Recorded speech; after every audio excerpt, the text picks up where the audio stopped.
Okay, so this is Perek Chelek, Daf Kuf Gimel. We started to look in the last year at the four groups that do not receive the Shechina, right? Let's just read the Gemara again. Maybe today we'll be able to say something that's relevant to the Omer and see how this ties in, right? Let's see the text again. Arba Kitais, Amar Rabbi Yirmiyah bar Abba. Arba Kitais ein mekablis bnei Shechina. Kuf Gimel Amud Aleph towards the bottom, right? Rabbi Yirmiyah bar Abba said, four groups of people do not receive the Shechina. Who is not here when we began to look at this? Everyone was here? Four groups of people do not receive the Shechina. Kat leitzim, mockers and scoffers. Kat shakronim, liars. Kat chanefim, flatterers. Kat besapre loshon hara, those who speak loshon hara. What is the proof? Kat leitzim deceive, those who mock, because it says, Mashach yodo is leitzim. Hashem, so to speak, withdraws his hand from the mockers. Kat shakronim, liars, because it says, deceive, devesh karim lo yikoin leneged einai. Somebody who speaks lies will not dwell in front of my eyes. And we had that before, you remember? Kat chanefim, deceive, ki lo lefono of chanef yavoy. Flatterers, because it says, for the flatterer will not come in front of Hashem. And kat mesapre loshon hara, those who speak loshon hara, deceive, ki lo keil chafetz resha ata, because you, Hashem, are not a God who wants evil. Lo yegurcha ra, and evil will not dwell with you, so to speak. Tzadik ata v'lo yeh b'mucha ra, you are righteous, and in your place of dwelling, so to speak, evil will not be. Now this ra means lashon hara, right? Even though it doesn't say lashon hara, it just says ra. But this means loshon hara, and that, of course, is a very evocative. Why does the Gemara quote a pasuk that refers to evil, and how does the Gemara know it means evil tongue? Evil is a much bigger thing than loshon hara, right? How do we know that pasuk is dealing with? And at a deeper level, we could also ask the question: why is loshon hara called evil in general? And notice that it's the fourth group. The Maharal says of the four groups that don't receive the Shechina, Sapre Loshon Hara is the last one. We know that corresponds to the last hay of Hashem's name. The last hay of Hashem's name means the Gilui in the world completely. Loshon Hara means the way the world manifests completely is being attacked by Loshon Hara, right? So that we'll have to deal with that question as well. You'll see the meaning here is that Loshon Hara is universal evil. Lashon Hara is not just one aspect of evil. It is breaking the world down in its entirety. That's why it's one of the worst things that a person could ever do. Let's try to understand these four things. What did we do last time? We showed how the Maharal shows that each of these levels of evil corresponds to an attack on one of the letters of Hashem's name, right? Daled, Kites, there are four groups that are not Mekablos Pnei Shechina, they do not receive the Shechina. So therefore, there are four groups. These four correspond always, like any set of four, they correspond to the four letters of Hashem's name, right? Always like that. Not surprising, correct?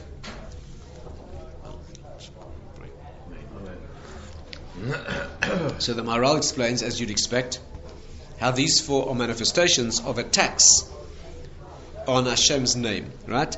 Why in Hashem's name? Because it says they're not Makabel Pnei Shechina. They do not receive Hashem's face shining on them, Hashem's presence manifesting the Shechina. They do not receive. They don't see Hashem's face. Why? Because each of them attacks. But of course, you just need to break down one letter of Hashem's name. Then you don't have the name. You don't need to do all these sins. Just one of these. If you're a liar, you never speak Loshon Hara, right? Never. Of course, to speak Loshon Hara, you don't have to lie. Loshon Hara is the truth. So you're an absolute stickler for the truth. Everything you say is completely true, but you say everything. So you tell everything about people that's true, right? And you never mock. And you never flatter. Right? You always speak the truth. But you are a person who's, whatever it is, right? Let's say you're a liar, but you never break the other things, right? You never lie in flattery. Then you would lie otherwise, but not lie in flattery. Loshon Hara is not a question of lies. And as this person is a liar, that is breaking down, he's not Makabel Pnei Shechina. So these four groups, each of them is not receiving Shechina, meaning the Yud Kei Vav Kei cannot manifest on them. Which is breaking down what? How does it work? So the first one says the Maharal is Kat Chanefim. That's connected the Yud. Yud Kei Vav Kei. So the Yud of Hashem's name, that is broken down by people who are flatterers. We'll have to understand why that is. What does that mean? The Hey of Hashem's name, the first Hey, that's Keneged Leitzonim, mockers and scoffers. The Vav is Keneged Shakranim. The Vav is the letter of truth, as we tried to explain before, and therefore liars attack that letter. And Mesapre Loshon Hara, those who speak Loshon Hara, they attack the last Hey, which is Hashem's manifestation in the world, that gives rise to everything that is in the world. That is broken down by Loshon Hara. So let's try to go through a little bit more detail about some of these groups. The first one is Chanefim, that is flatterers. With your permission, I'm going to start today with Leitzonim, because for a special reason. The reason is we are now counting the Omer, and you'll see that there's a special relevance here. First of all, it's the first one the Gemara mentions, so I don't need to justify myself. The Gemara doesn't mention them in the order the Maharal puts them. The Maharal arranges these four against the four letters of Hashem's name, Yud Kei Vav Kei. The Gemara doesn't present them in that order. The Gemara first presents the question of Leitzim. That's the first one the Gemara deals with, right? Sorry, let's get it again. Kat Leitzim, Kat Shakranim, Kat Chanefim, Mesapre Loshon Hara. So the Gemara begins with Leitzim. The Maharal doesn't say that is corresponding to the Yud. He said that corresponds to the first Hey. So there's a reordering here. But let's go according to the order of the Gemara. This is people who are scoffers and mockers attack the first Hey of Hashem's name. What does that mean? What is mockery? So let's understand what the letters of Hashem's name do. Right? Let's briefly understand. The Yud is where all is one. Right? A Yud, as you know, is a smallest of letters. It's just a dot of ink. That is the source of Yud Kei Vav Kei, right? An absolute minimal expression. Before the Yud is the Kutzah Shel Yud, just where the Yud begins. But the first letter as a letter, that's a Yud. That corresponds, you want to damage the Yud, which is the source of oneness. Things, where things are compressed in unity, a flatterer would break that down. A flatterer is one thing inside and one thing outside. He's the exact opposite of a oneness, right? He knows this person's bad, but he tells him he's good. It's not just a lie. Lies is a different question. This is a specially damaging type of a lie, and that we'll understand. The Hey of Hashem's name is the first Gilui, right? You know, the way it works is that the Yud is in the upper world, and the Hey is in the upper world, right? The way, you remember the diagram of the 10 spheres? Remember our 10 spheres, as we've seen? They fit into 5 parzufim, right? The way it works is like this. The Kutzah Shel Yud is the Keser, that's above. We don't have any revelation of that. The Yud is Chochmah, that's the right side of the brain. And the first Hey is Bina, that's the left side of the brain. That's also called Abba and Ima, that's male and female. These three are in the higher world, right? These two, Yud Hey, with the Keser above them. So the two parts of the brain is the right side, which is the Yud, and the left side is the Hey. Anybody with any Torah knowledge knows that these are male-female, which is this world and the next. The source of this world, the source of the next. The Hey is the source of this world, Yud is the source of the next. Ki b'ka Hashem tzur oilomim. Because b'ka, Yud Kei, Hashem, tzur, you form oilomim, 2 worlds. It's very beautiful, the verse says it. Ki b'ka Hashem, the name of Yud Kei, that name, you are creating worlds. This world and the next. The Yud, the next world, the Hey, this world, right? That's what it is. And therefore, we spoke once about Hallel. Do you remember that? Hallel is where you praise Hashem's name and you bring Hashem from that world into this one and you make that manifest. And Hallel is all Yud Kei. All Hallelujah, Yud Kei, right? Etc. Kol neshama to Hallel Ka, etc. etc. Hallel is all going on the name of Yud and Hey. We talked about Hallel. So that is how the Yud and the Hey are in the upper world. Then you get the Vav is in the lower world. From the neck down is Vav. The Vav Ketzavos, right, left, center, kidney, center, right? Those are the 6, the Vav Ketzavos, the Vav Ketzavos. Right, left, and center, and repeated in Netzach Hod Yesod. It says Chesed, Gvur, Tiferes, and then again Netzach Hod Yesod. Those are the 6 midas in the world, right? That is how the world is set up. Of course, that's the true way the world is set up. This is Keneged Shakranim. You break down, right, the Vav. The world is always 6-sided. 4 walls, roof and floor. Front, back, left, right, up, down. Those are the 3 axes giving 6 poles. So the Vav Ketzavos is always the world as it manifests. That's the world itself. And the final Hey is the result. The final Hey is, right, the child, the offspring, the totality. That's called Malchus. The Nukva, if you like, the female, where the male is now connected to the female. That is the final Gilus. So you've got a system of 4 things. 2 in the upper world, in the head, Chochmah Bina, and then you've got 2 in the lower world, Vav and Hey. So it's Yud and Hey in the higher world, Vav and Hey in the lower world. Of course, it should have been Yud Hey and Yud Hey. That's what it should have been. So there's a perfect reflection here of what is there. But it's not a perfect. In the end, after Mashiach, when the world manifests perfectly, then the name will manifest as Yud Kei. But of course, that is Yihiyeh. Not yet. It will be, right? But now it's not. Now you have a break between the Yud Kei, the Vav Kei. Amalek, ki yad al keis, ka. Amalek has his hand on the throne of Yud Hey. Doesn't allow it to manifest as Yud Hey, or Yud Hey, Vav Hey in the world, right? He's only breaking the 2. So, you have the 2 in the higher world. And how do they work? The Yud is the Chokhmah. That is the inchoate root of a concept. Let's say, when you have an idea. So you need an inspiration how you're going to solve this problem, right? Suddenly you have it. That's Yesh Me'ayin. Yesh is Chokhmah. What is it? The compressed essence of the idea. You haven't seen all the details yet. It's a Yesh from an Ayin. Then it goes over to Bina. Bina means Boneh, Bina, Boneh, and Bain. To distinguish between and to construct. Deconstruct, reconstruct. That's Bina, that's the female. What's the definition of Bina? Moitzi dava mitoich dava. To extract one thing from another.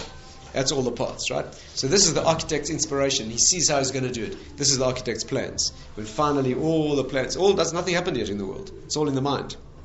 But it's the male moment of conception, if you like. The conception of the child, the male gives the seed. The pregnancy, the woman constructs the child. But not been born yet. It's all happening in the inner world. Right? Then there will be a manifestation in the world that will actually be born, that will, the 6 aspects of reality, and then the final hay will show what was the first in conception. So if Maaseh Machshava Tchila, the higher hay will parallel exactly the lower hay. So the first moment is the moment of conception. Now here comes the key. Right? Stay with me. The first moment, the Yud, nothing is revealed at all. It's just a moment of conception. The Yud is too small, no details. Right? The Yud is so small that it is so much a point of origin that when the child is born, you cannot see it. What do you see when the child is born? You see only the mother, you don't see the father. You see a woman giving birth, and you see the child that is born is a product of the mother. You can't see the father. Where's the father in the baby? Half a genetic code that was given 9 months ago there, there's no trace left. He may look like his father, he'll have the imprint, but the point is that the birth is all from the mother. So it works out like this. Again, here's the key. The point of origin is a conception, that's the Yud. The point of revelation, that means what was there in the source that's now being built to show itself on the outside, that is the first hay. And that's called kavod. That's called kavod. Right? Kavod means something deep, personal, private, and inner, that's some of which is revealed on the outside. That's kavod. Who is a dignified person? An honored person. It's a person who deserves it, he has content. A person who doesn't deserve it, who presents himself as dignified, is a humiliation. That's a bizayon, right? A person, like the Gemara says, that before the Mashiach comes, chutzpah yazgeh. People will be leading. Who are these people who are leading? Pure chutzpah, no content. They will just strut and preen themselves and, vote for me. Meantime, no content at all. Malchusa b'lo taga, kingship without a crown. No crown that's being reflected. Just chutzpah, right? Just chutzpah. But the genuine kavod is, what is kavod? Kavod is always something given from the outside. Let's analyze what kavod means. Kavod. Kavod is something that is given from the outside. You can never be mechabed yourself. A person who walks around telling what a great person he is nothing more humiliating than that. There's no greater bizayon than a person, right? Imagine a person who takes an advert in the newspaper, a person takes this piece in the newspaper to write how great he is. First of all, the fact that he's prepared to appear in a newspaper is a disgrace, right? You're talking about a set of complete lies. It's bad enough when somebody else puts your name in the newspaper. Yes, but it hires a page of a newspaper, a major ad, to talk about how great he is, right? The gilui, the revelation of somebody's dignity, can only come from outside. You can only have kavod from the outside. You cannot be mechabed yourself. The Chazon Ish was fond of explaining. The Maral was fond. Maral explains that kavod only attaches to someone who flees from it. Right? But a person who seeks, so the Maral explains, because a person who seeks honor, there's nothing more disgraceful than that. A person who's running after honor the whole time is the most humiliated person there could be. Right? I told you once a man came to the Chazon Ish and he said, Rabbi, I've been fleeing from honor my whole life and it still hasn't found me. Chazon Ish said, yeah, because you're looking over your shoulder, that's your problem. If you genuinely fled honor, then of course you... Right? Yeah, it's like the Buddhists have a joke about that, and the Buddhists talk about a person who boasts about what a humble person he is, right? What great humility is achieved. Right? You can pride yourself on your humility. Right? You can pride yourself on humility. You can do that. Right? So how did you find kavod again? So let's go. Let's understand. So kavod is, first of all, what are the characteristics of kavod? First of all, it stems from a genuine content. You cannot be honored in the world genuinely unless there has to be something deserving. However, all that is inward cannot be revealed on the outside. Only some of it. If a person is honored, because why? He has genuine inner content, and he shows all of that on the outside. The only way a person can be honored genuinely is what people begin to realize the qualities and the inner content that's revealed in the world. For everything they see, they realize how much more there must be that we couldn't appreciate. That's real kavod, right? That's a never-ending kavod. The more you get to know this person, the more you realize that you didn't realize in the first place how much there was. That's real kavod. And therefore, kavod is always a gilui klapei chutz. It's always an external thing, but coming from a genuine. For example, take one example. Clothes are called kavod. Clothing is called kavod, right? Rabbi Yochanan used to say, "Mane mechabdusei." His clothes are his dignity. Right? In English, the clothes make the man. The clothes make the man. Right? It's like this. The clothing. Why is that? Because clothing is always a gilui klapei chutz. It's a revelation of the outside. You see the clothes, you don't see the person, right? When a king wears royal garments, they hide the king, but they show you that he's a king. They're royal garments. If a person who's not a king wears royal garments, that's terrible. That's a mockery. And that's why leitzim is against kavod. Now we'll see how this works. Those who, the four groups that banish the Shekhinah from the world, they're those who attack the first hay of Hashem's name, leitzim, mockers. So kavod means like this. There's an inner content, and it's appropriately reflected on the outside, right? A person of Torah dignity should wear dignified clothing. Right? A person of real content, there should be dignified presentation. What does the presentation on the outside show? It indicates the content. Not all of it, only some of it, but genuine content. If it's showing everything, that's a humiliation. There's nothing else. It's being stripped naked. If, on the other hand, none of it is shown, there's no kavod can be given. The person walks around like a nobody, and you can't perceive there's any content, then he can't be. So kavod is always a very delicate balance between a genuine content, some of which minimally is reflected on the outside, only as much as needed. How much knowledge does he show in the world? Only as much as needed. Ask the question, he answers. But a person who's trying to show more of his knowledge or capacity or talent than is necessary is already a humiliation. A person who shows less than necessary is a cruelty. Why is he not? He will ask the question. He needs to answer the question. Right? And therefore, the balance of greatness lies in how much a person chooses to reveal of himself to the world, and how much on the one hand, a great person wants to remain hidden, his humility. On the other hand, his talents might be needed. Now, there's a famous story about this.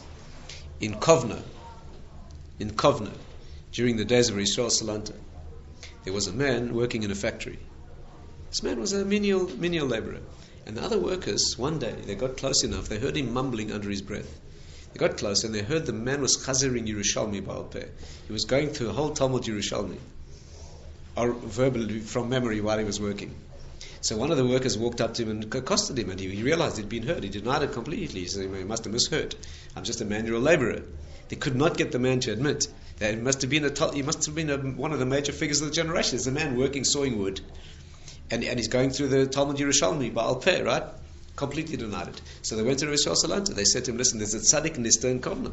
There's a hidden righteous individual, one of the great people of the generation. He's completely hidden, and we can't get him to admit it." Listen to what he answered. He said, "I very much doubt it." He said, "You're probably making a mistake. The reason we live in a generation where we need every man on the battlefield, we need him out there. We're living in a generation where you can't afford to have people like that. When we're losing the war, they get the injured people out of the hospital. They put a guy with a crutches thing and an arm in a bandage, they give him a gun. Otherwise, they're going to be killed." So we are Judaism in a situation now where we need everybody, all hands on deck. And therefore, a person of that greatness would not be remained hidden. He couldn't afford the luxury of being a tzaddik nista. There's no more generation where we can afford to have people who we need remaining hidden. But he said, if he is, he knows what he's doing, leave him. In other words, you understand? At one and the same time, he taught the principle that you can't afford to hide your talent, we need you. And at the same time, he didn't blow his cover. That's what he did, right? So that's a balance. That's a delicate balance. This man obviously knew that generation needed him more in that way. All right.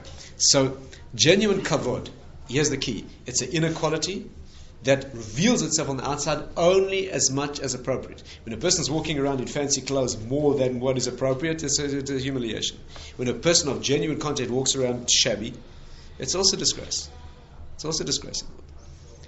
How much is revealed on the outside is always as much as, by the way, that's always dignity in the world. It applies in architecture, it applies in any external show. When a person lives in a luxurious show more than is appropriate, it's an external statement. It's a humiliation. Right? What is appropriate is in the right time and place, is the right gilui of dignity, as much as is needed.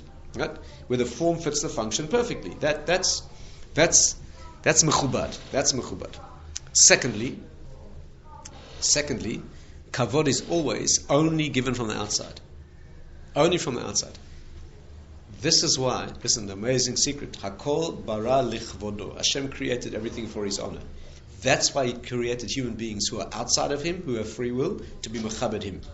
You can only get kavod from somebody who's external, who does not have to be mechabed. If you yourself are saying how great you are, that's a humiliation. If you create somebody on the outside who has no option, and he says, "Gee, boss, you're great," that's a humiliation, right? When the boss walks around and he's got the electric wires to fry anybody who doesn't say he's great, right? And as soon as you say he's not great, he fires you. And everybody says, "Gee, boss, that was great. That was a real funny joke," even though they heard 55 times before, and it's not fun. It's just as unfunny as it was the first time. But they laugh, you know. That is not kavod. That's a great. Anybody watching from the outside will see what humiliation that is, right? Only dignity, honor can be given to you by somebody who's free not to. So Hashem creates us with free will. The reason you have free will in the world is so you can turn around and slap Hashem in the face and say, "I don't want you," like people do today. Or you can show Hashem kavod. The reason we are created independent is because I call bara lichvoidoi. Everything was created to give Him honor. You can only give Him honor when you don't have to. Somebody who honors you when he doesn't have to, but because he appreciates your greatness and gives honor freely because he's responding to something when he didn't have to, that's kavod. Right? And therefore, the world was created for kavod. It is something that, and finally, kavod is the perfect balance of all creative elements. Kavod is right hand and left hand, both together at the same time. It's a total creation. What is kavod? Ahava, you long to be close to such a person of greatness, and hira, you in awe, you're afraid to go too close. It's right and left hands together. Your Rebbe, your Torah teacher. How should you feel about him? Tremendous love. You'd love to be as close to him as possible, but the closer you get, the more frightened you are to. Right? I have no greater pleasure than spending time with my Rebbe. On the other hand, I'm too afraid to speak to him. I'm too afraid to speak to him. I speak to him only when I absolutely have to. I'm too afraid.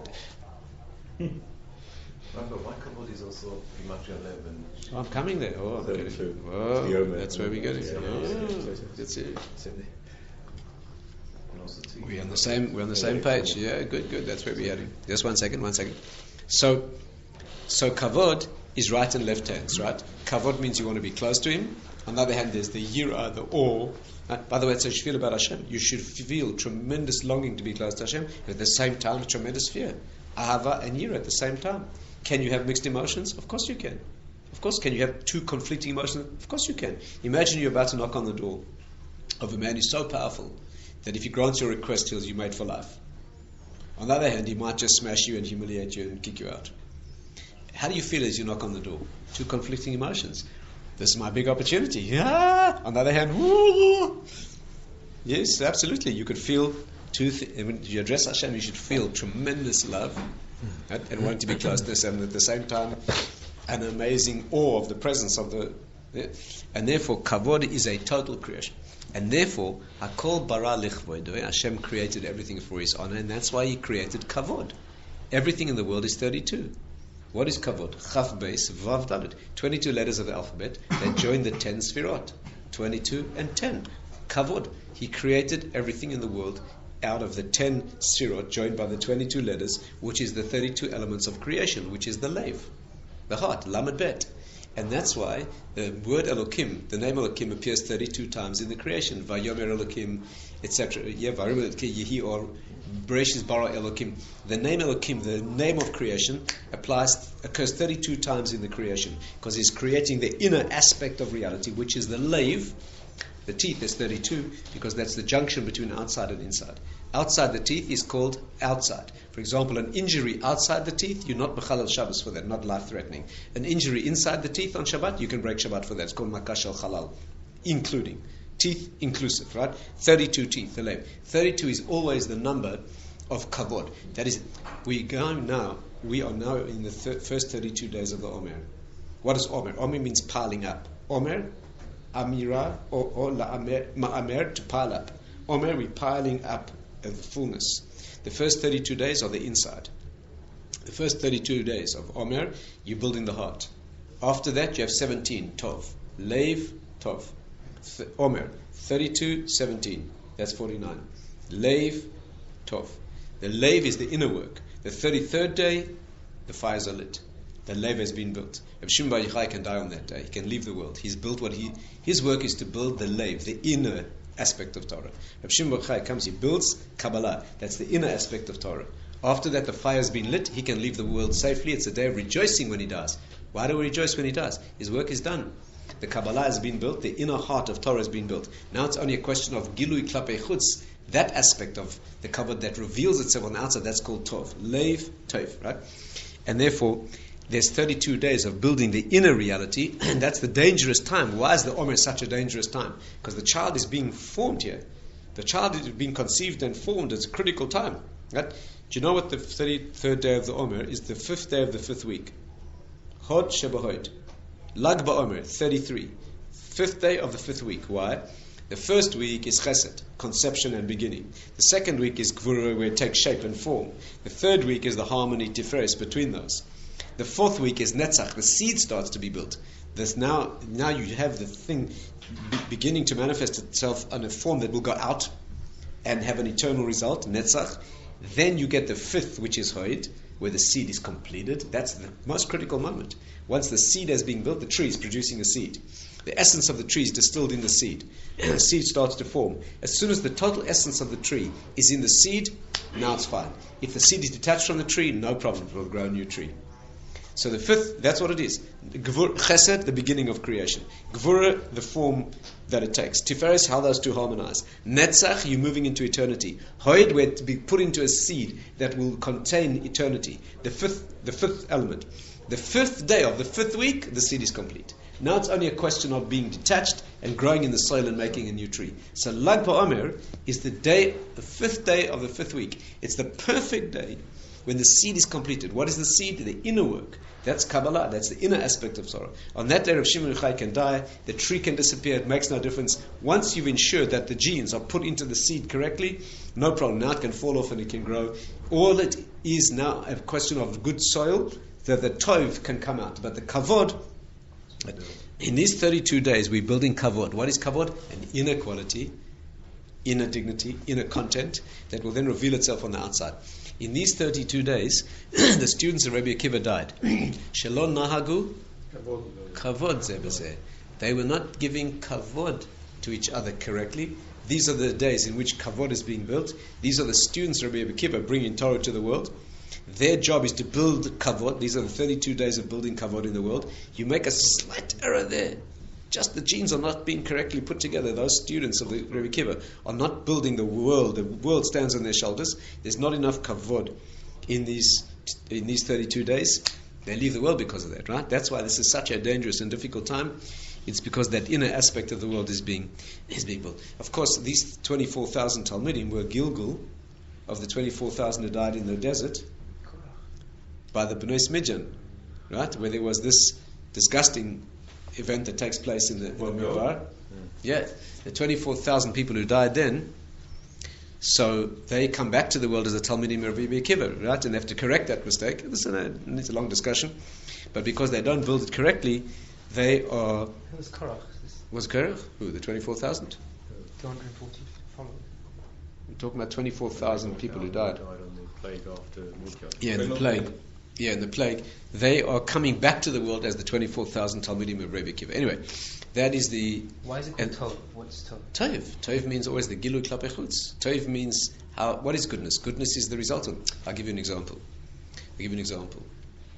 The amazing thing to understand. You know, you have a thing called Atbash. Atbash, right? Atbash is that... A simple meaning Atbash is whenever you have a word with an aleph, you can spell it with a taf. You can put the base, you can spell it with a shin. Okay? Gimel, you can spell it with a resh. At, bash, gar, etc. What does it mean? That the first letter can be respelt with the last. The second with the second last. What does this mean? The first 11 letters of the aleph base are male, internal letters. The second 11 are the external female letters. That's how it works. Right? The aleph is the ultimate male letter. That's completely conception and energy. The taf is completely external. Taf is 400. Esav comes with 400 men. Esav is Gevurah. Esav is total Gevurah, right? He's in the hands, he's external world. 400. Why does Esav come with 400 men? Because that's the full expression of the limitation of Gilu in the world. So you got, etc. So what does it mean? So here's the secret. Atbash means take any word spelt with the first 3 letters. Take any word spelt from letters from the first 11. Again, any Hebrew word that is made up of letters from the first 11 letters in the aleph base is always describing an inner aspect. Any word made up of letters selected from the last 11 is always demonstrating an external thing in the world, because those are the letters of externality, right? It's always like that. Therefore, what's Atbash? Atbash is when you take a word made of letters from the first half of the aleph base, and you want to see what it looks like when it manifests in the outer world, flip it into Atbash and you'll see the external. If you have a word made up of externals and you want to see where it came from in the inner world, flip it into an Atbash and you'll see where it came from. Right? So example. And if you don't appreciate this, there's no hope for you. Example. It says in Mishlei, Ki nefesh belo da'as lo tov. That's a verse in Mishlei. Ki nefesh belo da'at lo tov. A nefesh, a human soul, below das, it doesn't understand, is not good. A human being without understanding, a nefesh, a human soul that does not understand, does not know wisdom, is not good. That's what it says. It says the Gaon of Vilna. Notice that nefesh and toiv are atbash of each other. Ki nefesh below toiv, ki nefesh below das, lo tov. A nefesh without das is not toiv, says the Gaon. You know what's being said here? The nefesh is atbash of toiv. A nefesh that has das is tov. A nefesh that doesn't have das is not tov. What does he mean? He means this. Why did Hashem create the human soul? Because he's good. What does Ramchal say? Hashem created because he's good. His goodness requires that he creates a receiver to give himself to. What receiver? The receiver can receive the ultimate gift, which is Hashem himself. What is that? The human soul. A human being. That's called a nefesh. So Hashem's tov requires a nefesh. Hashem's tov, his inner quality, the motivation for creation is tov. What does it look like when it's actually practiced in the outer world? Nefesh. But that's a nefesh that knows where it came from. Nefesh below das is not tov. A nefesh that knows where it came from, that understands that it's a reflection of Hashem, it is the tov that gave rise to it. But a nefesh below das, a nefesh that cannot connect, das means connection in wisdom. A nefesh that does not know where it came from, thinks it's an animal. A nefesh that thinks it just arrived in the world by evolutionary means, it was an orangutan, now it's a human being. That's not tov. Nefesh below das lo tov. But a nefesh that does have wisdom is tov, says the God, right? Do you see it mamash in the verse? Tov is the inner aspect of creation. Nefesh is the external. That is what Atbash means. It is a moving to. By the way, Atbash itself, you see, very beautiful. How does Atbash work? Aleph is the massive totality of conception. How does it work? From there it comes down into more detailed and more detailed, until finally you get to the Yud, Chaf. Those are the letters of maximum detail. And how does the female work? From detail up till Taf, which is the complete opposite process. Architect, first thing in his mind, the total conception. He sees the whole building in totality. Then he starts dividing it into the floors, the windows, the doors, and finally every brick. The builder, the opposite. The builder starts with the bricks, the window handles, the doors, and he finally ends up male, female, complete opposite process. Male goes from conception down to detail. Female starts with the details, ends up with construction. Totality. Soif ma'aseh b'machshava tchila. The end of the result is what was first indeed. This is why in Kabbalah, the first revelation in the world goes in one order, and the second goes in a reverse order. First you start with totality, and then the first thing the architect sees is the whole building. The last thing the architect sees and draws is the details on the plan. The builder starts with the details, and then ends up, by the way, where do they meet? And that's Atbash. The Aleph to Chaf is the first 11, which are plan dimension. And the opposite modality is the Lamed to Taf, which is the female, and they work in opposite ways. Where do they meet, by the way? Where does the architect's conception and plan meet the builder's construction? What element, think for a moment, what element joins the plans of the architect, the theory and the plans, with the construction of the builder, which belongs to neither? No, in a building project. Which belongs to neither. What do you have in the world that's necessary to take the plans and construct them? Some special creation in the world that is belonging to neither of them. Material? No, the material belongs to the construction. The plans belong to the plan dimension. The bricks and mortar belong to the... What puts the two together that belongs to neither? The walk, the speech. What creation in the world takes plan and starts to manifest it in production, but it's not part of the plans and it's not part of the production? It's not the bricks and mortar and wood and steel, and it's not the paper and the blueprints. The tools. Tools belong to neither. Kelim. The 4 middle letters of Aleph base. Kelim. Chaf, Lamed, Yud, Mem. The 4 middle letters. The 2 male, 2 female that meet in the point of action is the tools. Tools take the conception and but they don't belong to either. After the project, they're removed. And what do you have in the end? The architectural plans, the building that took shape, the mechanism, the tiny point of meeting where male and female meet, and the work is done. Right? That's called Kelim. In Kabbalah, it's called Kol Yam. It's called Kol Yam. That's the big thing. Anyway, but Kol Yam, that's what it is, right? Kol Yam is 50 and 50, isn't it? Chaf Lamed Yud Mem, 50 meets 50, right? Lech Lecha, 50-50. Go to yourself, Lech Lecha. It's Kol Yam, right? Amazing. Anyway, but that needs more discussion. So that's Atbash. Atbash is the massive conception coming down to detail, meeting the detail, and finally, Sof Ma'aseh Ma'ashav Tchila, right? That is all Atbash. So that's just an example. But this is the time of kavod, and therefore, the whole world is created. Now you understand why leitzim, mockers, break the world down. Why is a person who scoffs and mocks and belittles things, right? Mockery. He's not receiving the Shekhinah because the world, hakol bara lichvoidoi, the whole world is only kavod. It's these 32 elements of the Leiv, on which is a critical moment. Rabbi Akiva's Talmidim are dying because they don't get it right. Kavod is the structure of the world. It's the reason for the creation. And comes along some idiot and he throws in a word of scoffing and mockery and he belittles, explodes the world. That's why a leitz, a clown, person who mocks, is one of the 4 worst things you could ever do in the world. Because you break down kavod, nothing's left. When you break down kavod, you make a mockery. You take a human being, you say he's a chimpanzee. Now you see the human being as an animal. He looks just like a monkey. And you've taken kavod out of the world. But is there no room for sapap and things like that in the world? Yes, there is indeed. There's one place where it's mitzvah to do mockery. And that's to mock idolatry, which is a mockery of the reality. That's exactly the tool. You destroy him with his own tools. Therefore, mockery is never allowed. Such a bad midah. You're a person who scoffs and mocks and belittles, you ruin the mode of construction of the world. But when you turn that against idolatry, what is idolatry? You take God and you make him into a picture on the wall. You take Hashem, infinite reality, and you make him a carving out of stone, right? Is there any greater mockery than that? Therefore, when you mock that, that's completely appropriate. That's appropriate. The use, every midah has a use in the world. Mockery should be directed against that which is a mockery of the truth. And therefore, you find, right, that the prophets and the sages, they always mocked idol worshipped.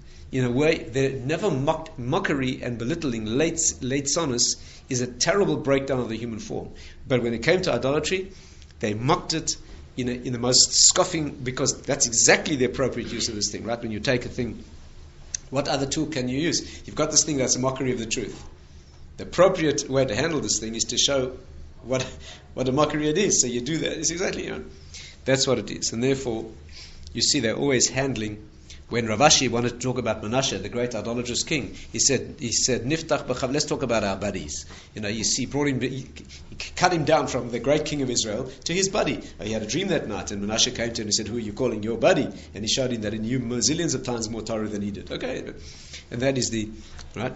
Or the prophet. The prophet talks about idols. And what does he say about them? The prophet. What does he say about idols?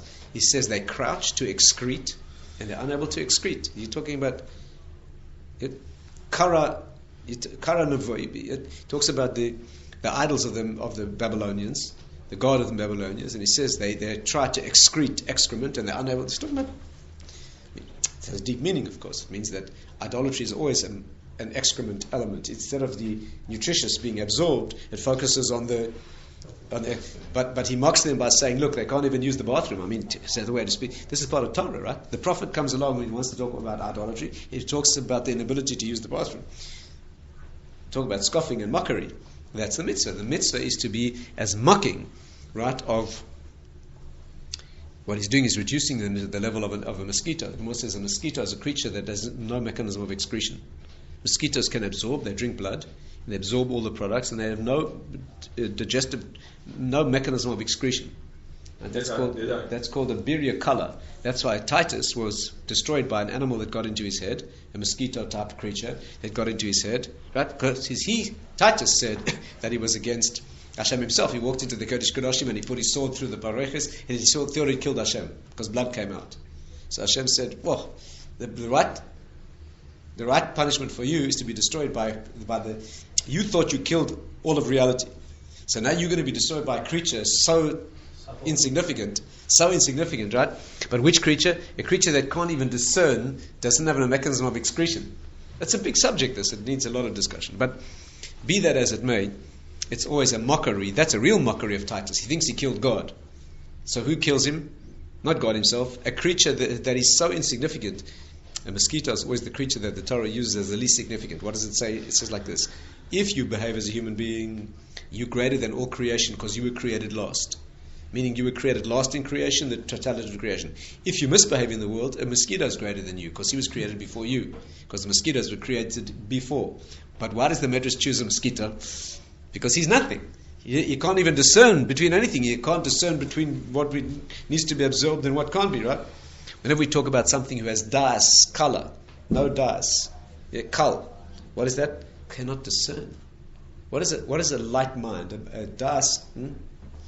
People who have what's called das, wisdom that is insignificant or light, means inability to discern. They can absorb. They can not know what needs to be excreted. Right? Such creatures, and that is the lack of wisdom anyway. So that's it. So now we're going through the Omer, which means building kavod in the world. That point of the Omer is to build a human soul. The human soul is called kavod. Ura kavoidi, awaken my glory, says in Brachos, in the Gemara in Brachos, you have the introduction of Rav Zrachyahu Halevi. He wrote the famous Balamar, right? Perish on the Gemara. Was attacked by the Ramban, the Milchamas Hashem. The Balamar begins his work by saying that the nefesh, the human soul, is often called kavod. The human soul is called kavod, like it says, Ura kavoidi, awaken my glory. It's a reference to my soul. Or Laman yazamercha kavod, in order that glory should praise you. What did glory praise you? The human soul should praise you. The human soul should be a reflection of kavod in the world. So he starts his work on Torah by pointing out that whenever the Torah uses the word kavod, very often it's a synonym for human soul. Right? And of course, Hakol bara lichvod, Hashem created everything for his kavod, for a human being that would give kavod to Hashem. And that would be his dignity, right? This is how it works. By the way, he wrote that when he was 18 when he wrote, when the Balamor wrote his work on the Gemara. A little humiliating, he was about 18. They say the Ramban attacked him and absolutely shredded and attacks him time and again, not because he think he wasn't competent, but he thought he had a bit of a chutzpah to attack the Rif when he was only 18. The Balamor's attack on the Rif, right? A Perush on the Rif. The great Rav Yitzchak Al-Fasi. The Ramban attacked him because he thought it was a chutzpah of him to attack the Rif when he was only 18. It's like unbelievable, but anyway. 1820, whatever it was. So, Rabbi, that bracha, kol bara lichudo, we Yeah. say it dafka in the Kiddushin, right? yes, that's the formation of the human being. Of course, kiddushin. You mean chuppah? By the, Yeah. when a couple's getting married, we make the bracha v'akol bara lichvoide, because now man and woman are being formed in unity, which is how Adam and Eve were formed originally, Adam and Chava. That is what the human being was formed for, and therefore the glory of Hashem is that there should be a reconstitution of the full human form, like it was begun Eden Mikedim. And that's how the human being was formed originally, man and woman together in completion. That's the real kavod, the kavod shemayim, right? And that is the, it's also why male and female together completing each other is the greatest kavod, and male-female intimacy could be the greatest level of bizayon, the most humiliating aspect in the world when it's not used correctly, right? And that's why that area needs to be so private, to give it kavod. The area of indignity, that's most prone to indignity, is male-female intimacy in the world. And that's the reason. The reason it needs to be so private is to give it the dignity that takes it away from being an animal, right? That's special. That needs to be clothed. Kavod is the garments. Then needs to be, that's the modesty in the world, right? But many areas of Torah come out of this idea, this concept, the inner concept, that Hakol bara lichvodo. He created everything for his honor. That's the human nefesh. That is the counting of the Omer. And therefore, when you count the Omer, and you go from Pesach, which is animal, to Shavuot, which is human. Pesach is animal, right? What's the korban Omer? Barley. Barley is animal food. Like it says in Soita, Soita brings a korban of Soirim because she did an animal action. She brings the food of an animal. But on Shavuot, what do we bring? Shavuot, we bring fine flour that only human beings eat. So the process of Omer is to pile up and build up ma'amer. You're piling. On Shabbat you have a melacha called ma'amer. Shabbat you're not allowed to pile things. To pile all the sheaves in the field, make the sheaves of wheat, is ma'amer, to pile up. Omer means you're piling, building the totality, right?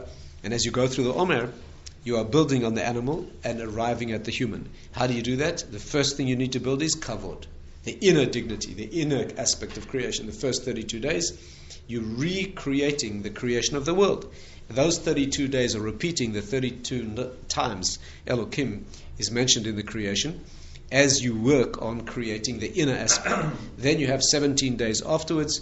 No more mourning is required. We only have the minhag of mourning for 33 days, 32 days. Once the kavod, serious, that is being built, then it's the glorious, beautiful expression on the outside, no longer a time of difficulty when the tov is expressing itself. What is the tov? The correct gilui of nefesh, right? Where the nefesh shows that it's tov, that is what shines out in the world. And the junctional point is the 33rd, where Rabbi Shimon Bar Yochai can leave the world, because the inner aspect of Torah, if you like, the Kabbalah is the first 32, and the Nigle, the revealed part of Torah, is the 17. Right? First is the inner core being built, and it reflects itself in the outside world. That is the 49 days of the Omer, which is the totality of building the whole form in the world. That's the seriousness. The Gemara says in one place, how long does a person spend in Gehenna? How long does a person spend in Gehenna? So it could be a year. Up to a year. Why? Because a year is a cycle, one full cycle. So a person needs to go through a full correction, 1 year. So there, I think it's Rabbi Akiva says, but if the neshama is in Gehenna from Pesach to Shavuot, that's enough. Pesach to Shavuot is enough. It's like a year. It's a complete cycle. It's from the undeveloped animal to the fully developed human. So you don't need any more than that. You don't have to spend a whole year in Gehenna. You can spend from Pesach to Shavuot. It's a complete formation, reformation. This person who's in Gehenna needs to be reformatted, right? His hard disk needs to be reformatted and rebooted. So you could do the whole construction from Pesach to Shavuot, and once he gone through that whole cycle, that is enough.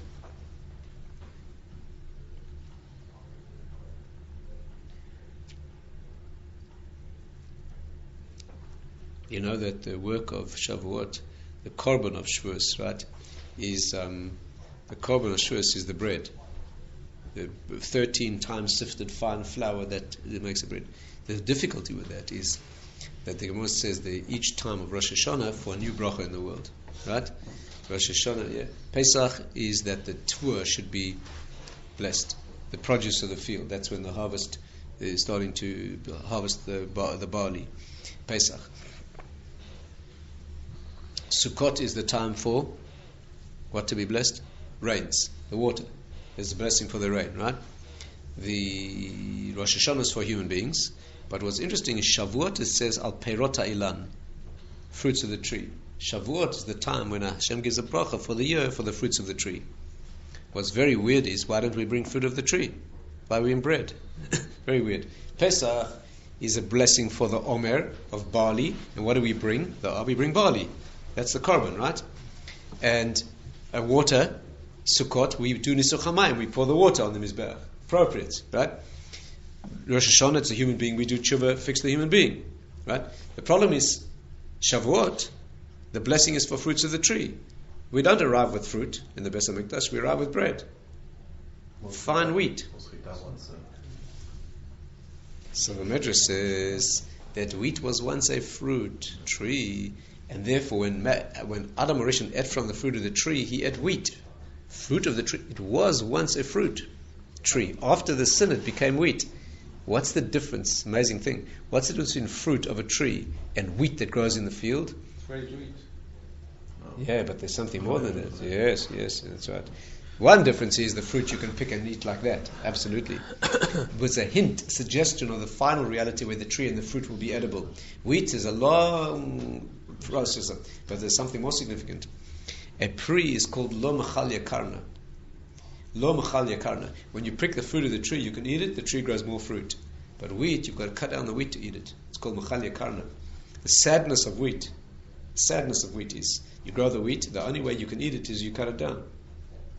The wheat itself, you eat. You can't plant it and eat it. Right? Because machal yakarna, you've got to cut down the keren, the main substance, to eat it. With a tree, you only take the fruit off, you leave the tree, it grows again. The world was designed to be in loy machal yakarna.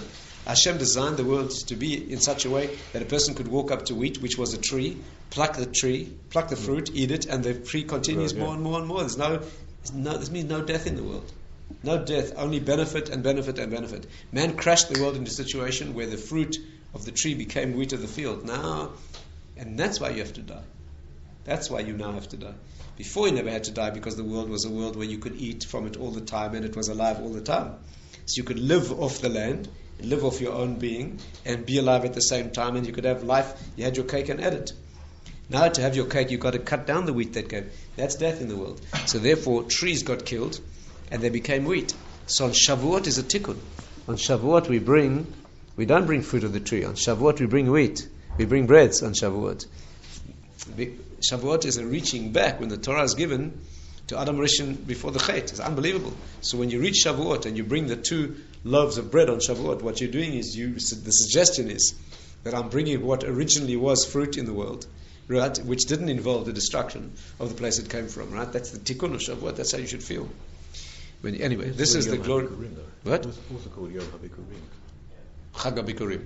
Yeah. The festival of fruits. Yeah, indeed. But we don't bring fruits. The offering, that's the offering. Yeah. Hashem says, give me an offering of barley on Pesach, kedei, that you will have a blessing, in order you have a blessing in the thing. Bring me the water on Sukkot, that the Gishmei Shana, the rains of the year, should be blessed. But on Shavuot it says, give me shtei alechem, give me the 2 breads, kedei, in order that you should have a blessing in the fruits of the tree. And the answer is, you bring the offering of the bread, which is a suggestion that we're raising ourselves now to the level of Adam Rishon Kedem Achet, and that is the full kavod. Okay, so what we learned in this Gemara is there are 4 groups that attack the Shekhinah in the world, right? The first one we studied, we have to go through all of them, Hashem. But the first one we discussed was the Kat Leitzim. These are people who are mocking. They come to break down, right, the glory and kavod, which is a very delicate thing in the world. It's very easy. To build genuine kavod in the world is a lifetime of work. To build genuine content that appropriately, with good judgment, is shown on the outside, a lifetime's work.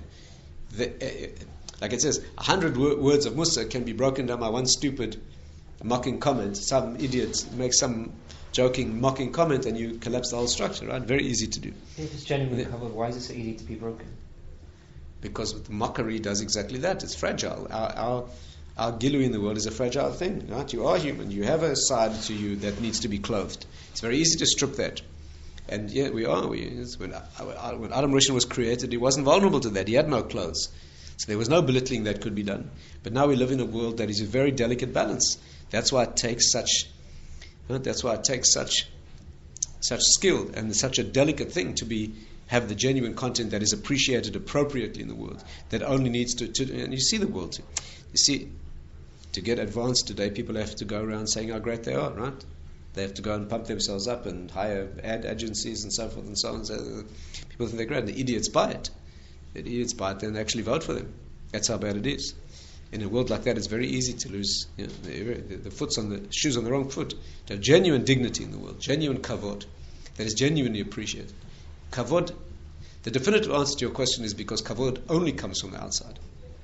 Kavod only comes from those who are outside who appreciate what the inner content is. Kavod is never something you give yourself.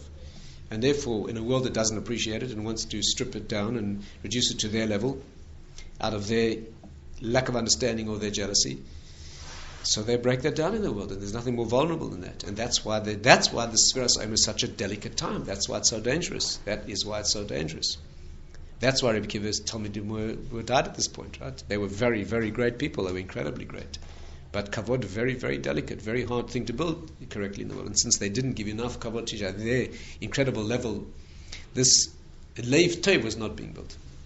Okay, we'll stop there. About 24,000 of them are in the whole